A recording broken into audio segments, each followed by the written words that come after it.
Salut à tous, on se retrouve aujourd'hui pour l'épisode 2642 du Zap Image. On commence aujourd'hui en ce dimanche 29 octobre tout d'abord avec Léo Messi. Vous savez, demain c'est la cérémonie du Ballon d'Or. Messi devrait gagner le Ballon d'Or. Messi compte faire la plus grande photo de tous les temps. Donc l'Argentin souhaite poser avec ses 8 Ballons d'Or, ses 6 souliers d'or et sa Coupe du Monde obtenue il y a quelques mois avec l'Argentine. Donc ça sera une photo avec tout ce qu'il a pu remporter et on pense qu'elle va être sublime bien sûr, cette photo qu'il pourrait faire là dans les prochaines semaines. Toujours avec Messi, regardez cette photo. On peut voir Messi avec le maillot du Barça et plein de petits ballons derrière. En gros, c'est ses buts inscrits du côté du FC Barcelone. Vous pouvez les compter. Bon, il y en a qui sont derrière lui, donc il faut tous les compter aussi. Donc en tout, il y en a 672 si vous les comptez. Donc voilà, beaucoup de buts inscrits du côté du Barça. En Argentine, c'est la deuxième équipe où il a le plus marqué dans sa carrière. On peut voir tous les ballons. Donc chaque but marqué, bien sûr, par Léo Messi. Du côté du PSG, donc là, ça réduit à chaque fois. Et du côté de l'Inter Miami, tous les buts qu'il a pu inscrire depuis qu'il a rejoint cette équipe du côté des États-Unis. Toujours avec Léo Messi, parce que demain, ça sera son grand jour. Donc le top 10 du Ballon d'Or FIFA 2010, on va faire un petit retour en arrière. C'est vrai qu'il y a des ballons d'or qu'il a remportés. Il y en a qui auraient dit peut-être que c'était d'autres joueurs qui auraient peut-être mérité plus que Léo Messi. Par exemple, le ballon d'or 2010 qui remporte. Donc devant Iniesta et Xavi, c'est vrai que ça a été 3 joueurs du Barça qui avaient fini aux 3 premières positions. Mais ça aurait pu être Iniesta, n'oubliez pas en 2010. L'Espagne avait gagné la Coupe du Monde, dont un but d'Andrés Iniesta en finale, 1-0. Pour ça, il a fini deuxième, il aurait pu logiquement remporter ce ballon d'or. La même chose pour Wesley Sneijder, les gars, avec l'Inter Milan. Il avait fait le triplé championnat, coupe italienne et Ligue des Champions. Il avait fini à la 4e position. Il aurait pu aussi prétendre remporter, bien sûr, ce ballon d'or. En plus, il avait atteint comme la finale de la Coupe du Monde. Bon, perdu, mais bon, quand même, il avait fait une magnifique année. Donc voilà, par exemple, ce classement de ce ballon d'or 2010 ou par exemple, il y a le ballon d'or 2003. Bon, là, il n'y avait pas Messi, mais par exemple, c'est Nedved qui l'avait remporté devant Thierry Henry, Maldini, Shevchenko, même Zinedine Zidane à la 5e position. Toujours avec le ballon d'or, vu que c'est demain, c'est pour ça qu'il y a pas mal d'infos sur le ballon d'or. Donc cela ne va pas être simple à digérer si Erling Haaland passe à côté du ballon d'or après cette saison 2022-2023. Bon, il le sait que c'est pas lui qui va le remporter, mais c'est vrai qu'il a quand même fait une année magnifique. Ligue des Champions, Première Ligue, Coupe d'Angleterre, meilleur buteur de la Ligue des Champions, meilleur buteur de la Première Ligue, joueur de l'année UEFA, 52 buts inscrits. Et ça va pas suffire pour Haaland qui devrait terminer deuxième lors de cette cérémonie demain du ballon d'or. Et concernant Mbappé, donc ballon d'or 2023, une étude donne Kylian Mbappé favori. Bon, c'est l'étude. Après Mbappé, normalement, il devrait finir 3e du ballon d'or. Mais en gros, c'est une étude faite par RTL et Winamax. Donc, c'est Kylian Mbappé qui devrait être désigné ballon d'or à 46%. Mais bon, quand c'est l'étude, en gros, c'est RTL et Winamax. En gros, c'est beaucoup de Français qui ont voté. Ils ont mis leurs favoris. Donc, voilà, beaucoup de Français vont mettre plutôt Mbappé en tête. Donc, c'est pour ça qu'il a 46%. Devant Erling Haaland, 19% et Léo Messi, 12%. Mais bon, là, c'est seulement les Français qui ont voté. Si on prend dans l'ensemble des autres personnes fans de football hors français, donc c'est pour ça qu'il y a plus de chances que ça soit bien sûr Léo Messi qui remporte ce trophée devant Haaland et comme j'ai dit Mbappé 3e. Donc voilà ce qu'il y a à dire sur cette petite page ballon d'or. Donc voilà.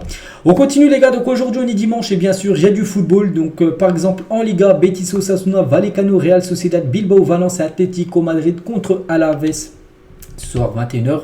Du côté de l'Allemagne, Francfort-Dortmund, un belle affiche à 15h30. Leverkusen, qui gagnent tout. Ils ont fait seulement un nul, c'était contre le Bayern Munich. Sinon, ils ont tout gagné. Mais ils reçoivent l'équipe de Fribourg, cette surprenante équipe de Leverkusen. En première ligue, il y a des gros matchs, dont ce derby Manchester United contre Manchester City. C'est à 16h30, c'est cet après-midi. Liverpool recevra Nottingham Forest, Brighton, Fulham, Aston Villa, Luton Town et West Ham Everton. Du côté de la Serie A, il y a un beau Inter Milan AS Roma avec le retour de Lukaku. Du côté de l'Inter, on sait qu'il était parti quasiment au clash avec cette équipe. Il y a aussi un gros Naples AC Milan ce soir au programme.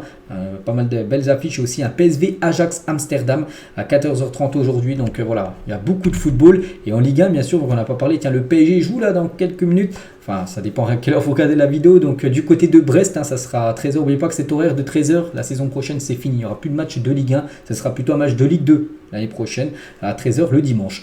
Il y aura Lille-Monaco à 15h. Il y aura Montpellier-Toulouse. Il y aura Rennes-Strasbourg, Marseille-Lyon, même Metz contre l'équipe du Havre. Et concernant ce match ce soir, l'Olympico Marseille contre l'équipe de l'OL. Et on connaît l'arbitre, c'est François Le Texier qui a été désigné pour arbitrer tout simplement le match entre Marseille et l'équipe de l'OL.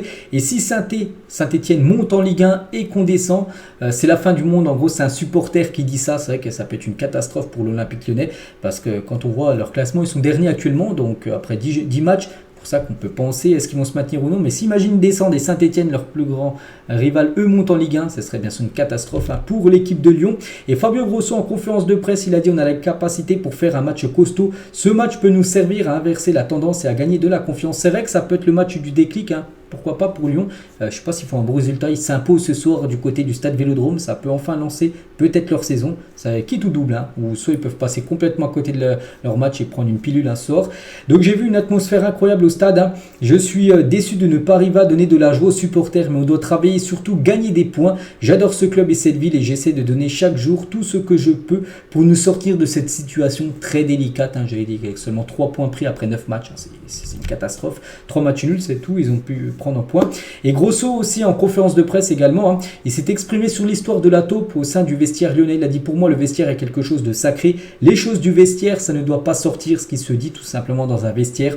Le vestiaire c'est le lieu où on construit notre futur, c'est difficile de construire alors si on se met en danger, ce n'est pas bon. À la fin de la réunion avec les joueurs j'ai pensé que ce n'était pas essentiel de faire un entraînement en plus de ça, le plus important était de se dire les choses et on est allé de l'avant, on laisse derrière ça, on essaie d'oublier voilà, cette histoire là et on va de l'avant et on essaie de parler du match, voilà, de ce match bien sûr contre l'OM ce soir. Et toujours avec l'équipe de Lyon, donc seules 3 équipes sur 17 sont parvenues à se maintenir en Ligue 1 après avoir récolté que 3 points ou moins après 9 journées de championnat. Bon, il y a déjà des équipes qui ont réussi à se maintenir à la fin d'une année avec seulement 3 points après 9 matchs, mais c'est peu, quand même, il y en a plus de 14 qui sont descendus en Ligue 2. Et actuellement, Lyon a seulement 3 points après 9 matchs. C'est pour ça que ce soir, c'est un match très important pour l'OL. On va parler de l'Ajax qui joue du côté du PSV. Et ce matin, les gars, l'Ajax est 17e de Eredivisie et dernier de son groupe en Europa League. 12 matchs, 2 victoires, 4 nuls et 6 défaites. Attention, il joue contre le PSV, une grosse équipe, le PSV, qui avait gêné l'équipe de Lens il y a quelques jours avec le match nul un partout. Donc voilà, attention à l'Ajax, s'il perd les gars. Et si le dernier gagne, il pourrait être peut-être ce soir un dernier de l'Eredivisie. La France réduit encore son écart avec les Pays-Bas cette semaine à l'indice UEFA. On sait que la semaine a été faite. Et du coup, en gagnant 1 point de plus que les Pays-Bas cette semaine, il ne reste plus que 0,769 points exactement d'écart entre les deux pays. La 5e place à l'indice UEFA offrira 3 places pour la Ligue des Champions plus un barragiste la saison prochaine. Donc la saison prochaine, c'est sûr, c'est la France qui aura ça. Mais dans 2 ans, actuellement, c'est plutôt les Pays-Bas, les gars, qui auraient 3 équipes qualifiées en Ligue des Champions, plus un 4e, une équipe barragiste, et la France aurait seulement 2 équipes qualifiées et une 3e en barrage. Donc c'est pour ça que c'est très important de repasser devant le championnat néerlandais. Et c'est bien là que les clubs français ont la plupart gagné, à part Toulouse, qui s'est incliné, et Lens qui a fait un match nul. Christian Gourcuff sur l'hygiène de vie de Gignac et d'Archeville à Lorient, il y a quelques années. Donc il a dit, quand je parlais diététique avec d'Archeville, il me disait oui coach. 2 heures plus tard, il était à la pizzeria. Quant à Gignac, il avait des saucissons dans son casier au stade. Voilà, il y a une petite info concernant ces 2 anciens joueurs de Lorient. Il est toujours avec la nourriture, et un joueur qui a du mal aussi, c'est Niklas Süle, l'ancien international allemand. Donc Marcus Babel sur Niklas Süle, il a dit Süle est bon, mais pas très bon. Je pense qu'il a des problèmes de discipline pour tout faire correctement. Quand on a 3 ou 4 kilos de plus, on le remarque à ce niveau. Il se gave de pizza et de kebab jusqu'à 6 fois par semaine. C'est beaucoup, et surtout pizza, kebab. Pour un joueur de football, c'est pas super, on va dire. Cela ne veut pas dire qu'il n'a pas le droit de le faire. Parfois, on a besoin d'une gâterie, c'est très bien, mais on ne peut pas le faire tous les jours, de manger des pizzas et des kebabs quand tu es footballeur. C'est vrai qu'on sait qu'il a un petit peu, quelques kilos en trop, on peut dire. Niklas Süle, il a été complètement dézingué par un ancien joueur de l'Allemagne. Officiel, la Fédération ivoirienne de football annonce que ces Jeux ne participeront pas aux Jeux Olympiques de Paris 2024. Faute de budget, faute d'argent, elles ne participeront de ce fait pas au match de qualification qu'elle devait disputer face à la Tunisie. C'était un match, un match pour se qualifier pour les JO. Du coup, elles ne vont pas le jouer, vu qu'elles ne pourront pas participer tout simplement à ces JO. C'est vraiment dommage. Quelle triste nouvelle pour les joueuses et les supporters de la Côte d'Ivoire. En conférence de presse, Michel Derzakarian est revenu brièvement sur son altercation avec Mamadou Sakho. Vous savez, en milieu de semaine, Sakho, les gars, il aurait pris le coach Derzakarian, il aurait cassé sa chaîne de famille. Il aurait mis une balayette, tout ça. Donc il est revenu parce qu'il y avait la conférence de presse du match de Montpellier du jour là. Je me sens bien, oui je me sens bien, ça va mieux aujourd'hui, mais je ne parlerai pas de ça. Il ne veut pas trop s'exprimer sur ça. Par contre, si vous voulez des renseignements, vous appelez Jérôme Roten ou Hugo Guillemet, ils vous diront les choses. Je ne parlerai pas de ça, c'est fini. On parle de Toulouse, leur adversaire aujourd'hui. On en rajoute beaucoup, on sort des trucs qui n'existent pas. Donc voilà, on n'a pas encore vraiment la version de vraiment ce qui s'est passé. Hein. Et n'oubliez pas que Sakho, les gars, est mis à pied, devrait être licencié là, dans les prochains jours. Hein. Il y aura une réunion, puis voilà, son licenciement devrait intervenir juste après. Junior Dina Ibembe, ancien joueur du PSG, maintenant joueur de Francfort, 22 ans, et Lucien Agoumé, 21 ans, sont ouverts à représenter le Cameroun pour le futur. Donc voilà, peut-être deux joueurs qui pourraient jouer, pourquoi pas la CAN, bien sûr, dans quelques semaines. L'enquête pénale suisse qui visait Gianni Infantino depuis 2020 a été classée sans suite parce qu'il y avait des trucs sur lui et du coup ça a été classé sans suite. N'oubliez pas que c'est le président de la FIFA, donc il a beaucoup de pouvoir, tout ça. Donc faute de preuves par les deux procureurs extraordinaires en charge de la procédure, la fin de feuilleton judiciaire au contour intrigant. Donc voilà, il a peut-être fait jouer son pouvoir tout simplement pour pas avoir de poursuite contre lui. Donc voilà, concernant Infantino, un président de la FIFA. On va parler de Wayne Rooney, donc 2 matchs, 2 défaites et déjà des sifflets pour Wayne Rooney, version entraîneur de Birmingham. Donc déjà il y a à peu près, c'était 3 semaines, s'est fait licencier de son équipe de Washington DC United parce que Washington DC United n'a pas réussi à se qualifier pour les playoffs de la MLS. Et du coup, il est arrivé du côté de Birmingham, 2 matchs déjà, 2 défaites pour lui, déjà des sifflets, des supporters de Birmingham sur Wayne Rooney. On va parler d'un autre entraîneur, anglais également, c'est Joey Barton, ancien joueur de l'OM et officiel. Donc il est viré également lui de son poste d'entraîneur après 3 ans chez les Bristol Rovers, une équipe de 3e division anglaise. Donc voilà, concernant Joey Barton. Officiel également, l'Union Berlin suspend David Datro Fofana une semaine après avoir refusé de serrer la main de son entraîneur après le match face à Naples. Donc il y avait un match cette semaine, c'était Union Berlin contre Naples. Naples s'est imposé 1-0 en Ligue des Champions et en gros il n'a pas serré la main de son entraîneur quand il est sorti et du coup c'est pas passé, du coup il est suspendu une semaine, du coup il ne joue pas là, ce week-end avec son équipe de Union Berlin. Le week-end dernier, le joueur du LOSC Ayoub Boadi est devenu à 16 ans et 20 jours seulement le plus jeune joueur à avoir évolué en Ligue 1 au 21e siècle. Imaginez les gars, seulement 16 ans et 20 jours, il a déjà joué en Ligue 1, c'est fou. Si l'on remonte à la création de la Ligue 1, Laurent Paganelli reste le plus jeune joueur de l'histoire à avoir fait ses débuts à 15 ans et 309 jours. C'est fou, à 15 ans il était déjà en Ligue 1. Enfin il avait déjà joué en Ligue 1, Laurent Paganelli qui travaille sur Canal+, vous savez, il est souvent, par exemple ce soir il sera certainement à Marseille pour faire des interviews bien sûr lors de la rencontre. À seulement 16 ans, encore un jeune joueur les gars, Lamine Yamal est le 6e meilleur dribbleur en Ligue des Champions cette saison, pas mal, il a un pourcentage de réussite de 63% et réussit en moyenne 4,63 dribbles par match. C'est pas mal, on sait que pour ceux qui le connaissent, vous savez que c'est un très bon dribbleur et actuellement il a un très gros pourcentage de dribbles réussis. Donc Noah Lang occupe comme la tête du classement avec une moyenne de 7,22 dribbles réussis par match avec l'équipe du PSV. Là on parle bien sûr de cette saison de Ligue des Champions. On va parler de Javier Tebas qui est le président de la Liga. Et son salaire, les gars, est passé de 3,336 000 euros, 3 360 000 euros la saison dernière, à plus de 5 470 000 euros cette saison. Donc en gros, grosse augmentation de salaire, une augmentation validée par 40 des 42 clubs de première et de deuxième division espagnole. Parce que tout le monde avait son mot à dire, s'il pouvait augmenter son salaire ou non. Pratiquement tout le monde a dit oui, seulement 2 clubs qui ont dit non par rapport à son augmentation de salaire. Donc voilà, il touche beaucoup plus d'argent maintenant, Javier Tebas. On va parler de Michael Olise. Donc c'est un jeune joueur français, un joueur de Crystal Palace et il pense de plus en plus à la sélection algérienne. Le natif de Londres se montre pour le moment très ouvert à l'idée de rejoindre les Fennecs. Les discussions vont avoir lieu très prochainement, rien n'est encore signé. Bon, ce sera un gros coup dur pour l'équipe de France. Il joue avec l'équipe de France Esport, il n'a jamais joué avec l'équipe de France A, mais c'est un joueur qui peut bien sûr être appelé très prochainement en équipe de France A. Donc il a seulement 21 ans et pourrait peut-être choisir plutôt de représenter l'Algérie. Donc on en saura beaucoup plus très prochainement. Liverpool et Newcastle s'affronteront en championnat le 1er janvier prochain. On connaît déjà le Boxing Day, vous savez, les matchs de fin d'année toujours en Angleterre. Et le 1er janvier, les gars, il y aura une grosse affiche Liverpool-Newcastle. Donc voilà, ce sera le premier match de l'année prochaine, l'année 2024. Donc voilà, gros match pour commencer l'année prochaine.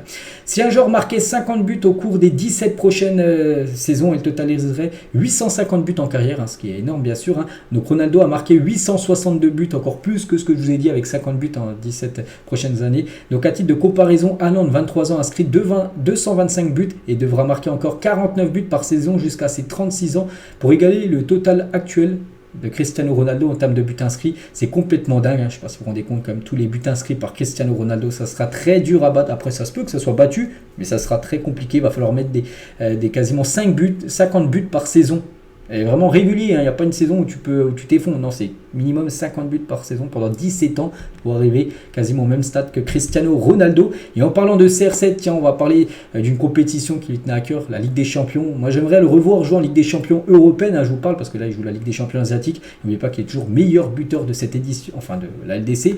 Donc 140 buts, ratio, c'est 0,77. Par rapport au match joué, au but inscrit, pour voir Léo Messi 129, après Lewandowski 92, Benzema 90, Raoul 71, donc en gros le top 20 des meilleurs buteurs. On peut voir Henry, les gars, à la 8e position, 50 buts, ratio 0,45.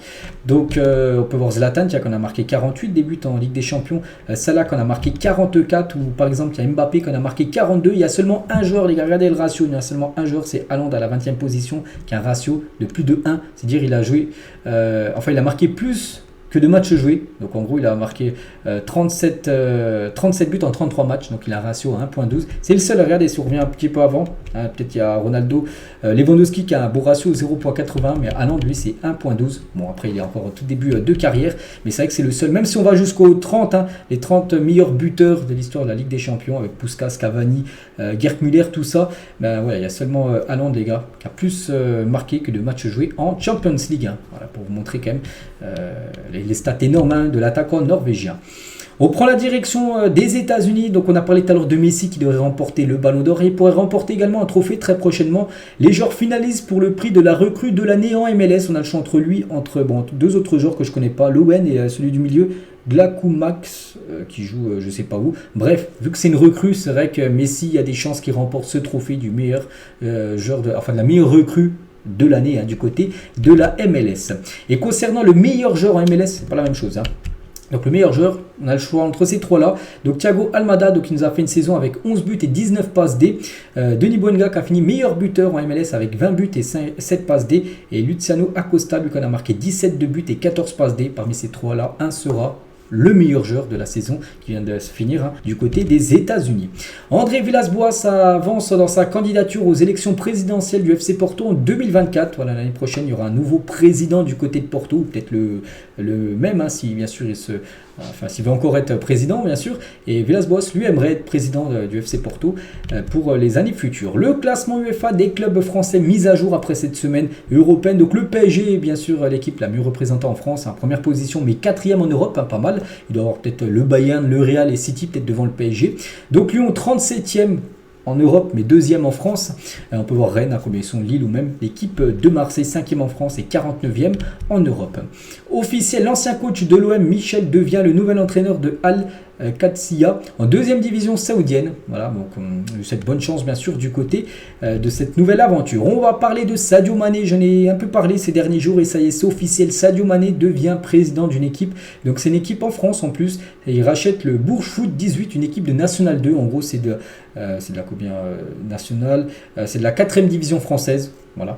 Donc c'est le maire de la ville de Bourges, hein, qui vient d'officialiser l'information à l'occasion d'une conférence de presse. Donc il a dit: je vous confirme l'arrivée officielle de Sadio Mané en tant que partenaire du Bourges Foot 18. Je tiens à lui adresser mes salutations les plus chaleureuses. C'est une arrivée officielle en présence de Cheikh Silla, président du club. Sadio Mané a des valeurs humanistes, il a une proximité, il a une volonté d'avoir un projet social. Voilà. Donc cet été, Sadio Mané a comblé les trous financiers parce qu'il y avait un petit peu de problème d'argent du côté de Bourges. Il a envoyé de l'argent, Sadio Mané, sans communiquer dessus avant même d'en prendre les commandes. Hein. Voilà, il avait déjà envoyé de l'argent avant même d'être président. Voilà. Et toujours avec lui, donc il vise quand même la Ligue 2 pour 2030, Sadio Mané, avec son nouveau club, enfin où il est le propriétaire, Bourges Foot 18, qui évolue, je dis, en National 2. Donc il va déjà falloir monter en National. Et après, pourquoi pas viser la Ligue 2. C'est son objectif, hein, d'ici 7 ans. On va parler d'un joueur, les gars. Je ne sais pas si beaucoup de personnes le connaissent, il s'appelle Kevin Donke. Et du côté de la Belgique, je pense qu'il y en a beaucoup qui le connaissent parce qu'actuellement, c'est le meilleur buteur du championnat belge. Hein. Donc le Togolais de 22 ans était étincelant depuis le début de la saison en Jupiler Pro League, hein, donc la première division belge, hein, où il a déjà inscrit 9 buts en 11 matchs. Je ne vous cache pas, je ne le connaissais pas, les gars. Hein, donc voilà, j'apprends à connaître aujourd'hui. Donc un joueur à surveiller, hein, bien sûr, ce joueur, hein, qui évolue du côté du Cercle Bruges en Belgique.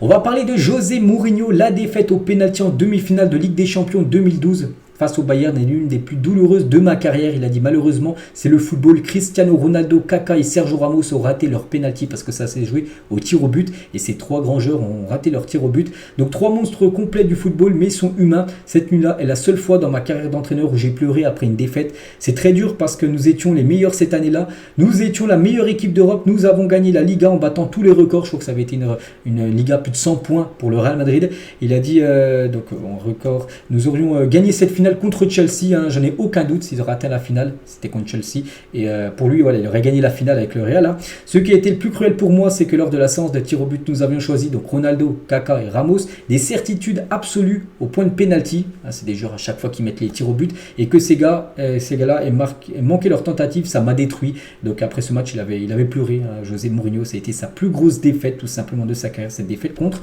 le Bayern en 2012, il y a déjà plus de 11 ans.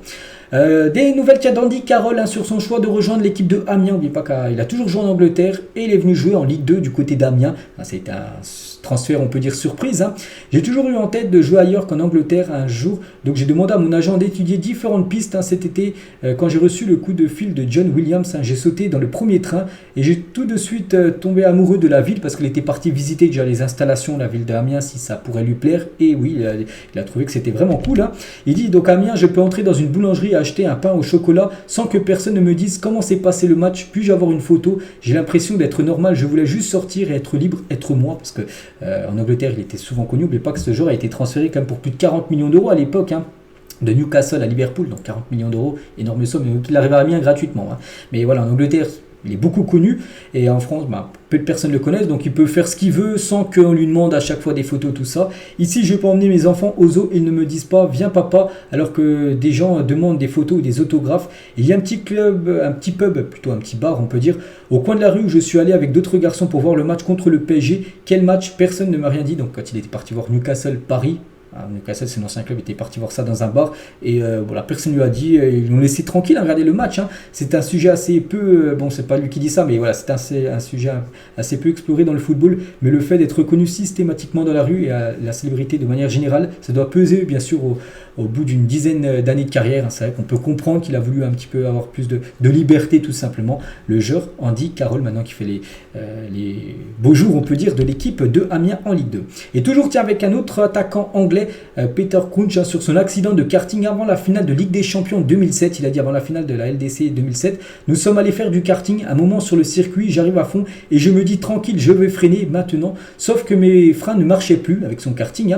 J'ai alors vu, parce qu'il y avait Xabi Alonso aussi et plein d'autres joueurs de Liverpool qui faisaient du karting, ils faisaient tout ça ensemble.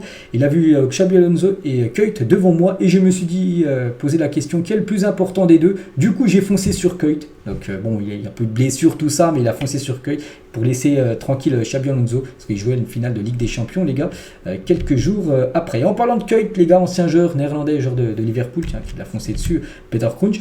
Donc cet ex-international néerlandais est tombé d'accord avec Konyaspor pour prendre les rênes du club turc. Le technicien sera sur le banc ce week-end. Donc voilà, nouvelle équipe pour lui, parce qu'il a déjà coaché, je ne me souviens plus quelle équipe. Et il était libre, et du coup, il devient le nouveau coach de l'équipe de Konyaspor, pour ceux qui veulent avoir des nouvelles de Kuyt. L'Arabie Saoudite a bien l'intention de s'offrir Ansu Fati lors du prochain mercato estival. Plusieurs personnes de son entourage ne seraient pas contre cette destination. Parce qu'oubliez pas qu'il appartient au Barça, prêt à Brighton, mais pas sûr qu'il revienne du côté du Barça. Et peut-être une option pour lui aller en Arabie Saoudite, où il pourrait toucher un gros salaire, on pense. Donc c'est pour ça que c'est une option très crédible pour Ansu Fati et son entourage. Des nouvelles de Graham Potter, l'ancien coach de Brighton ou même de Chelsea, qui est actuellement libre pour être un candidat à une éventuelle succession d'Erik ten Hag à Manchester United en cas de départ du coach néerlandais. Bon là c'est un petit peu mieux pour Manchester, mais il y a des séquences à Manchester. Voilà, on sait que quand les entraîneurs, ça va pas, les entraîneurs sont le premier à sauter. Il y en a beaucoup qui ont sauté déjà ces derniers temps. Donc voilà, s'il venait à sauter Erik ten Hag, Graham Potter pourrait devenir le nouveau coach de Manchester. L'attaquant du FC Nantes, Moss Simon, a percé dans le football malgré l'opposition d'un paternel de son papa qui ne le voyait pas d'avenir dans ce domaine. Mon père me voyait plutôt militaire ou docteur et du coup il a fait carrière tout simplement dans le football, l'attaquant nantais. On va parler de Everton qui pourrait subir un retrait de 12 points au classement. Donc la première ligue va appliquer cette sanction à l'encontre du club pour avoir transgressé les règles du fair play financier. Donc rappel, donc l'équipe de Everton sont actuellement 16e à 3 points de la zone de relégation. S'ils prennent à moins 12, Ça sentirait très mauvais pour eux, déjà que là ils sont déjà très limites avec les points déjà qu'ils ont pris. S'ils prennent à moins 12, ils seraient en négatif. Et du coup, ce serait quasiment synonyme d'une descente en Ligue 2 quasiment assurée pour l'équipe d'Everton, à part s'ils prendraient beaucoup de points pour le reste de la saison. Pour l'instant, c'est seulement des pourparlers. Officiel, le stade de Al Nasser en Arabie Saoudite accueillera la Super Coupe d'Espagne. Donc premier match, ce sera le mercredi 10 janvier prochain, Real Atlético. Le lendemain, le jeudi 11 janvier, ça sera Barça contre Osasuna. Et le dimanche 14 janvier sera la finale. Potentiellement, pourquoi pas, un classico en finale, comme ça a été le cas hier. Donc, n'oubliez pas qu'en début d'année 2023, ça avait été également un classico en finale. Le Barça s'est imposé 3-1 en Super Coupe d'Espagne contre le Real. Une photo de Dimitri Payet qui s'éclate du côté de Vasco da Gama. Des nouvelles de Rinildo, les gars, qui est de retour à l'entraînement avec l'Atlético Madrid. Ça, c'est une bonne nouvelle. Est-ce qu'il jouera ce soir? L'Atlético qui joue contre, je crois, la veille, j'en ai parlé tout à l'heure. Je sais pas, mais il était blessé depuis le mois de février. Et à chaque fois qu'un joueur blessé depuis longue date qui revient à la compétition, on est toujours content. Ça, c'est une bonne nouvelle pour les Colchoneros. Officiel, Youssouf Poulsen prolonge jusqu'en 2026 du côté du RB Leipzig, félicitations à lui. On va parler du Barça et le Real qui suivrait de près le jeune Eli Junior Kroupi, 17 ans, auteur d'un superbe début de saison. Donc Lorient travaille en interne pour le prolonger avec une forte revalorisation salariale à la clé, mais on peut voir qu'il y a quand même des clubs comme le Barça et le Real Madrid qui s'intéressent au jeune Eli Junior Kroupi. Chelsea prépare un transfert chez le rival cet hiver, donc les Blues aimeraient attirer Aaron Ramsdale sur le banc d'Arsenal après la venue de David Raya. C'est que du côté d'Arsenal, c'est fou parce que Ramsdale, la saison dernière, il a été élu meilleur gardien du championnat anglais. Ils ont fini deuxième, on sait, il était dans le 11 des meilleurs joueurs, c'était lui au poste de gardien. Et actuellement, il ne goal plus parce que Arsenal a recruté David Raya, qui est maintenant le gardien numéro 1 des Gunners. Et maintenant, il est deuxième à la doublure et il n'accepte pas trop ça. C'est pour ça qu'il pourrait peut-être aller à Chelsea lors du prochain mercato cet hiver.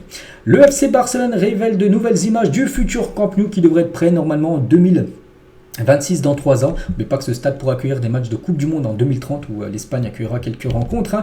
Donc le Camp Nou actuel, il n'est plus comme ça parce qu'il n'y a plus du tout de troisième étage, il n'y a plus de siège, il n'y a plus rien parce que c'est pour ça que par exemple comme hier ils ont joué au stade Montjuic parce qu'actuellement il est en rénovation, mais par exemple il ressemble à ça. Le Camp Nou il ressemblera à ça en 2026, un tout rénové bien sûr avec un écran géant qui fera tout le tour. Et il y aura un toit aussi parce qu'avant il n'y avait pas de toit, à part une partie où il y a un toit mais il n'y en aura plus, il y en aura plus tout au long du stade bien sûr pour 2026. Le stade, il y a quelques stades aussi, un magnifique stade du côté du Beşiktaş, Istanbul, les gars, je crois que magnifique stade de foot. Du côté de Manchester, le stade de Manchester City, un autre grand stade, Manchester United, mais celui de City, et celui de Naples, qui est tout simplement aussi magnifique. Innovation impressionnante, donc la Liga va utiliser l'intelligence artificielle pour traduire les interviews des joueurs dans plusieurs langues à la télévision. Exemple ici, où Antoine Griezmann décrypte son match en arabe grâce à l'intelligence artificielle. On peut voir qu'il y a un Javier Tebas qu'on parlait tout à l'heure, là tout à gauche sur l'image, et c'est vrai qu'en gros maintenant la Liga va essayer ils vont faire avec l'intelligence artificielle quand un joueur fait une interview, donc dans toutes les langues. Ça sera traduit tout simplement grâce à l'IA. Quand Socrates avoué que le calcio était truqué lorsqu'il évoluait à la Fiorentina, écoutez bien ce qu'il a dit. Je ne me suis retrouvé dans un pays complètement arrêté, doté d'un football absolument corrompu. Ça a toujours été comme ça. Donc le calcio, en parlant de la Serie A, avant ça s'appelait le calcio. Les résultats sont manipulés, tout le système est corrompu, les joueurs, les arbitres, tous. C'est une mafia très bien organisée. Le capitaine de la Fiorentina, Pezzi, est arrivé dans le vestiaire et a dit aujourd'hui c'est match nul les gars. Donc il a déjà dit ça avant le match. Aujourd'hui on fait un nul. Alors que les joueurs, la plupart, ils jouent pour gagner, bien sûr. Donc j'ai répondu comment ça match nul, t'es fou. Il a répété match nul. Alors j'ai dit ne comptez pas sur moi. Et pendant les 45 premières minutes du match, je suis resté sur le terrain et je n'ai pas reçu un ballon. Personne ne lui faisait de passe. Parce qu'il avait dit que ne comptez pas sur moi, lui il va jouer pour gagner. Et du coup, il n'a pas reçu de ballon. Et le match s'est terminé par un match nul, 0-0. C'était le Toto Calcio qui dictait tout. L'objectif, ce n'était pas le championnat, mais les paris sportifs. Donc voilà, c'était totalement truqué. Bon, je ne parle plus de maintenant, je ne pense pas que c'est truqué maintenant. Mais il y a peut-être 15-20 ans, les gars, il était énormément truqué. C'est pour ça, par exemple, que l'équipe de la Juventus a dû descendre en Série B à cause de matchs truqués. Donc voilà, par rapport au Calcio, la Série A, on peut dire. Officiel ex-international suisse Mario Gavranovic prend sa retraite à l'âge de 33 ans. Un petit rappel juste par rapport à ce joueur, quand il y a eu France-Suisse en 8e de finale de l'Euro 2021. La France gagnait 3-1, il y a eu revenu à 3-3. Il avait été buteur lors des 2 derniers buts de la Suisse pour égaliser. Donc la Suisse gagne au tir au but. Donc il a annoncé tout simplement sa retraite. On lui souhaite bonne continuation dans ce qu'il va entreprendre. Pascal Gastien à propos du match à rejouer face à Montpellier alors que Clermont était mené 4-2. Vous savez que ce match du coup va être rejoué à huis clos. C'est une chance supplémentaire de prendre des points parce qu'ils avaient perdu 4-2. Il restait même pas une minute. Donc normalement le match aurait été gagné pour Montpellier. Un supporter de Montpellier a jeté le pétard. Et du coup le match est rejoué. Donc pour Clermont c'est une chance bien sûr hein, de pourquoi pas prendre des points. Ce qui s'est passé là-bas n'est pas acceptable dans une enceinte de sport. Hein, donc le match sera rejoué. Pour l'instant, on ne sait pas encore quelle date. Cristiano Ronaldo a offert à Francis Ngannou une montre édition limitée Jacob & Co. appelée Art of Ronaldo et estimé à plus de 100 000 euros. Donc hier il y avait le combat, hein, je sais pas, enfin je regarde pas trop les gars, la boxe, tout ça. Donc voilà, mais on peut voir que CR7 lui a offert tout simplement une magnifique montre hein, au combattant camerounais Francis Ngannou. Toujours tiens avec des infos, enfin une info là insolite. Donc il y a 8 ans les gars, regardez c'est peut-être le pire selfie de l'histoire. Ronaldinho crachait sa voiture et un fan en profitait pour prendre le pire selfie de l'histoire. Donc Ronaldinho avait fait un accident et un fan, les gars, l'avait reconnu, puis il avait demandé un selfie. Donc Ronaldinho était dégoûté parce qu'il venait de casser quasiment sa voiture, alors que le fan juste à côté tout souriant. Donc voilà, l'un des pires selfies, on peut dire, de l'histoire. Hein. Mais ouais, passé Youssoufa Moukoko, le jeune joueur de 18 ans, donc auteur de 7 buts et 6 passes D en 35 matchs la saison dernière. Le jeune international allemand ne joue quasiment plus avec Dortmund cette saison. En effet, Terzic, hein, donc le coach de Dortmund, n'a fait appel à lui que 5 minutes lors des 5 derniers matchs du Borussia Dortmund. Regardez les derniers matchs les gars, Newcastle il n'avait pas joué, ensuite il avait été blessé, bon, il avait joué un match entier, 90 minutes, mais c'est avec l'Allemagne U21, c'est pas avec Dortmund. Sinon il a été sur le banc, un coup il avait joué 6 minutes, donc là on parlait de 5, bon c'est 6 minutes c'est pareil, hein. C'était contre l'AC Milan le 4 octobre dernier, c'est vrai que sinon les 3 derniers matchs il a été sur le banc, alors que la saison dernière il jouait pas mal, donc voilà, c'est pour ça qu'il joue plus beaucoup Youssoufa Moukoko, c'est pour ça qu'il peut peut-être penser pourquoi pas aller ailleurs hein, l'hiver prochain parce qu'il sait qu'il y a l'Euro, en plus qui se déroule en Allemagne et lui je pense qu'il a l'ambition de jouer avec la sélection A et s'il joue jamais il ne sera pas appelé tout simplement par Nagelsmann. Luis Castro, entraîneur d'Al Nassr, fait les éloges de Cristiano Ronaldo, donc c'est le plus bel exemple de réussite mondiale en termes de rigueur, de travail acharné, de discipline, un exemple pour tous. Pensez-vous qu'il a besoin que j'exige de lui? Non, vous n'avez pas besoin d'exiger de Ronaldo, il le fait lui-même hein. Il nous donne de la rigueur, de la discipline, des exigences maximales. Toujours vouloir gagner, toujours vouloir briller devant le monde, nous voulons gagner des titres. Si nous jouons à 2, nous en gagnons 2. Si nous jouons en 3, nous gagnons en 3. Il ne sera jamais autrement avec lui. Donc voilà, bien sûr, légendaire Cristiano Ronaldo. Il n'y a pas de retour en arrière hein, pour Sancho. Sancho toujours écarté, même s'il s'excuse auprès d'Eric Ten Hag, hein, l'anglais ne réintégrera pas le groupe de Manchester. Donc lui aussi, on parlait tout à l'heure, Moukoko, peut-être qu'elle a quitté son club. Ça peut être la même chose aussi pour Sancho qui ne joue plus du tout. Et même s'il présente ses excuses, il sera quand même écarté du groupe. Manchester, n'oublie pas que Manchester l'avait acheté quand même 95 millions d'euros. Ce gamin avait de l'or dans les pieds, bien sûr. C'est le genre Neymar, actuellement blessé. On lui souhaite toujours un bon rétablissement. Normalement, Neymar, il se fixe pour objectif de revenir pour la Copa América. Deux légendes de deux sélections respectives, bien sûr. L'équipe de France avec Griezmann et l'Argentine avec Léo Messi. Griezmann, lors de l'Euro 2016, célébration. Et les cheveux courts, hein, c'était quasiment le Griezmann Prime, hein, alors bien sûr de la version 2016 où il avait atteint la finale de l'Euro et la finale aussi de la Ligue des Champions. Malheureusement, il avait perdu les 2 finales contre le Portugal et contre le Real Madrid. Ça s'était joué, je crois, au tir au but, hein, cette finale qui s'était jouée du côté du stade de Milan. Mbappé version Coupe du Monde 2018, là aussi, hein, ça a été bien sûr une grosse année hein, pour Kylian Mbappé où vraiment tout le monde a commencé. Bon, on le connaissait déjà en France, mais il a été dévoilé au monde hein, lors de ce mondial 2018. Et on finit cet épisode avec quelques questions, les gars, n'hésitez pas à mettre en commentaire pour ceux qui veulent. Tout d'abord, qui était le plus fort à son prime, Hazard ou Ribéry? Allez, moi je partirais sur Eden Hazard. Voilà. Bon, après Ribéry a été aussi énorme. Il faut faire un choix. Hazard, c'est qu'à Chelsea il a été énorme, mais bon. Ribéry aussi, mais je partirais sur Hazard. Quel est le plus beau but que vous avez vu dans votre vie? Bon, il y en a eu plein. C'est vrai que celui-là, tiens, on peut regarder celui-là de Pavard. Hein. C'est vrai que c'est peut-être le plus beau. Il y a eu celui de Cristiano Ronaldo hein, contre la Juventus. Je resterai sur celui de Pavard là. C'est qui est magnifique, les gars. Magnifique but. Hein. Je partirais sur celui-là. Une autre question, qui méritait le plus son ballon d'or pour vous? Henry en 2006, Schneider en 2010. Tiens, tout à l'heure, je vais montrer où c'était Messi qui a remporté. Ribéry en 2013 ou Lewandowski en 2021. Et c'était Messi hein, qui l'avait encore remporté alors que Lewandowski aurait aussi mérité de le remporter. Je partirais quand même sur Ribéry en 2013. Les gars, il avait tout gagné. Il a gagné 6 trophées avec le Bayern. Il avait terminé meilleur joueur UEFA de l'année et il avait fini 3e. Voilà, bon, Schneider, Henry et aussi Lewandowski auraient mérité, mais parmi ces 4-là, je partirais quand même sur Ribéry en 2013. Et on finit cet épisode, selon vous, le record de Miroslav Klose, meilleur buteur de l'histoire des Coupes du Monde en gros, avec 16 buts, sera-t-il battu un jour? Si oui, par qui? Bon, je pense qu'il sera battu, parce que 16 buts, je pense qu'il y a moyen que ça soit battu. Mbappé, je crois que déjà il est à 9 ou déjà 10 buts en Coupe du Monde, donc on pense qu'il peut faire peut-être 2, voire 3 Coupes du Monde, enfin 3 on verra. Mais voilà, je pense que ça sera battu, bien sûr, les 16 buts de Miroslav Klose très prochainement. Donc voilà les gars, ce qu'on va dire aujourd'hui. J'espère que ça vous a plu. On se retrouve demain. Donc demain, on parlera bien sûr de tous les matchs du week-end, comme on fait à chaque fois, lors du lundi, lors du début de la semaine. Allez, je vous laisse les gars, je vous souhaite un bon dimanche, bon match à vous, parce qu'il y a pas mal de belles rencontres aujourd'hui. Et à demain.